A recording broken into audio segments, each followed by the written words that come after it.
கதை சொல்லட்டுமா சேனலுக்கு உங்களை அன்போடு வரவேற்கிறோம். ஸ்டோரி. ஒரு தையல்காரர் அவருடைய ஷாப்பில் உட்காந்துக்கிட்டு இருக்கக்கூடிய ட்ரெஸ் எல்லாமே ஸ்டிச் பண்ணிகிட்ருக்காரு. அவருடைய மகனும் பார்த்திங்கன்னா பக்கத்தில் உட்காந்துட்டு அவர் செய்யக்கூடிய விஷயங்கள் எல்லாத்தையுமே அவனை பார்த்துட்டு உட்காந்துட்டு இருக்கான். அப்போ பார்த்திங்கன்னா அந்த தையல்காரர் ரொம்ப புதுசாக இருக்கக்கூடிய ஒரு ட்ரெஸ்ஸை எடுக்கிறாரு. அந்த கிளாத்தை அவர் வச்சுருக்கக்கூடிய கத்திரியால் கட் பண்ணுறாரு. கட் பண்ணிவிட்டு அந்த கத்திரிக்கோலை அவருடைய காலுக்கு கீழே போட்டுட்டு அந்த துணியை தைக்க ஆரம்பிக்கிறாரு.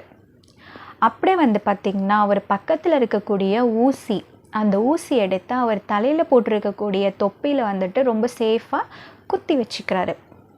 அதுக்கப்புறம் அவர் அந்த கிளாத்தை ஸ்டிச் பண்ண ஆரம்பிக்கிறாரு. இதை பார்த்துட்டு இருந்தால் அவருடைய பையன் அவன் அவனுடைய அப்பா கிட்ட ஒரு கொஷின் கேட்குறான். ஏன்பா, இவ்வளோ அழகாக இருக்குது இந்த கத்திரி, அது மட்டும் இல்லாமல் ரொம்ப விலை மதிப்பு இருக்கக்கூடிய கத்திரியை ரொம்ப சாதாரணமாக நீங்கள் காலுக்கு கீழே தூக்கி போட்டுட்டு நீங்கள் வேலை பார்த்துட்ருக்கீங்க. ஆனால் ரொம்ப சிறியதாக இருக்கக்கூடிய இந்த ஊசி, அது மட்டும் இல்லாமல் அதனுடைய விலை ரொம்ப மலிவானது.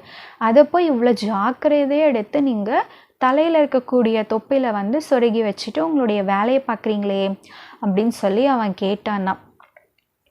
அதுக்கு அந்த தையல்காரர் சொல்கிறாரு, இந்த கத்திரி பார்க்குறதுக்கு பெருசாக அழகாக விலை மதிப்புள்ளதாக இருக்கலாம், ஆனால் இதனுடைய குணம் பார்த்தீங்கன்னா வெட்டக்கூடியது.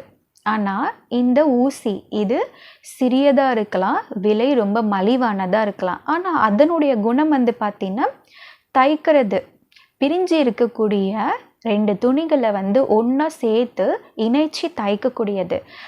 அதனால தான் அதனுடைய குணம் வேறு, இதனுடைய குணம் வேறு அப்படின்னு சொல்கிறாராம்.